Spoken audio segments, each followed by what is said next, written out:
Welcome in. So, Thank you for being part of Two Way. Tell us what's on your mind. well, first time ever joining Two Way and got called on. That was really great. So I'm an OBGYN, so I feel like I have something to contribute to today's conversation. Yes, ma'am. Take your time. Thank And you. Thank you for your service. thank you. Do you have? Do you? I'm sorry. Do you have your own No, practice? yeah, And do your patients take Tylenol? Do I'm your actually patients? Yeah. opening my own practice right now. Yeah. Oh, awesome. Yeah, I'm opening my own practice now, so I can Amazing. spend more Do your time. do your patients take Tylenol typically? Oh no. They do, and almost all of them ask that question, or Yeah. should I take Tylenol? Right. And if most people may not be aware of this, but the lawyer commercials have been playing about this for years. I mean, like at least 5 or 6 years. And so I had done a literature deep dive on this back when I first heard the lawyer commercials, and underwhelmed because it's very hard to draw causal links in medicine. But more importantly, I looked again and there's not much new. And I think the problem with any of the broad statements that people make about this is, one, you should really discuss this with your doctor. That's the best person to get advice from. And two, what we did during COVID was we refused to say, we are not sure, but out of an abundance of caution, maybe we avoid some of these things. And I think had they maybe taken that approach yesterday, which was to say more of, we're not 100% sure, there's some questionable links here. So we're going to, maybe get a little bit more evidence on the topic and do some more studies. Yep. I think that would have been better. That being said, the strongest evidence that they have on their side, and this was a link from the HHS, and it's a study I'd read before, was they looked at umbilical cord samples. Sorry. 20 minutes. Just finished my third mile.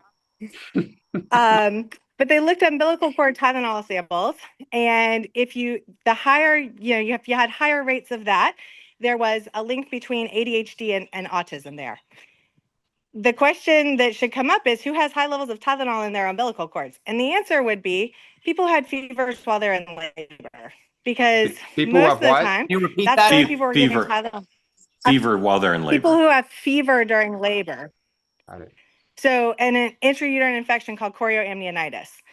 I absolutely could believe that there is a link between an intrauterine infection and a link between a neurodevelopmental change. So I think that that's something we should investigate. Who takes Tylenol during pregnancy? Women with fevers.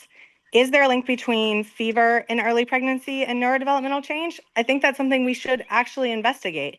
But the only way to answer the question, can you take Tylenol in pregnancy, is to get a couple thousand women, randomize them to Tylenol or no Tylenol, and look and see what happens 3 to 6 years later. Yeah. Does anyone know anyone's going to sign up for that study? Well, the president says it's the Amish who've signed up for the study because they don't take Tylenol and they have lower incidences of autism. But they also have Yeah. lower instances of soda consumption. Yeah. Let's peer review this with our in-house doctor, Dr. John. Dr. John, what do you think of what Melissa said? And we'll probably want to bring some folks in to ask you two questions. Thank you, Melissa. That was fantastic. Grateful to you both for being here. John, thoughts on what Melissa said or questions for Melissa? Yeah, no, totally. I agree with everything she said. Even in the big, new, it's not even that new, like she said, the group of studies that the authors looked at on the recent, not even meta-analysis, because the data were not homogeneous enough to even do a meta-analysis, which is what you do when you gather a bunch of studies and try to find an outcome. 27 of them showed a possible association, 13 of them didn't. I think everything she said is right. You don't know whether it's the fevers, which fevers and inflammation, it's a neuroinflammatory process that could certainly be neurotoxic, or is it the potentially toxic metabolite of Tylenol that is potentially neurotoxic? We do not know. And I think the danger here that I am most afraid of is we have taken a public health approach in the last few decades, really, but certainly in the last few years, of the pendulum swinging to pure population health over individualized risk and benefit. Problem is, during COVID, we saw that the guidance given was not based on science. It was based on opinion, but presented as fact. So now to have that press conference yesterday when the Wall Street Journal was completely right that Donald Trump absolutely went out over his skis, said things that his own science team behind him were not prepared to say, that only minimizes trust more when the whole goal right now needs to be to reestablish trust. As of January 2024, only 40% of people trust in doctors.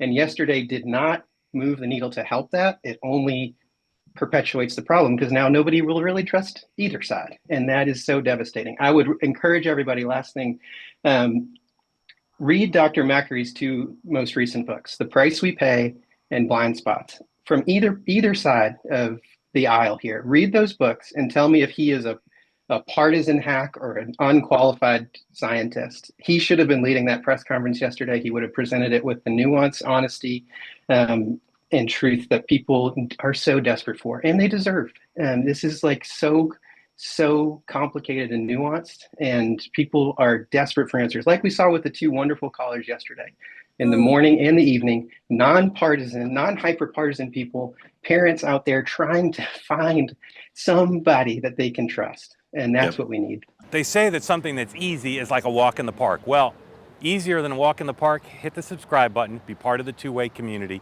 never miss an episode, be part of our conversations. Thank you for your service to America.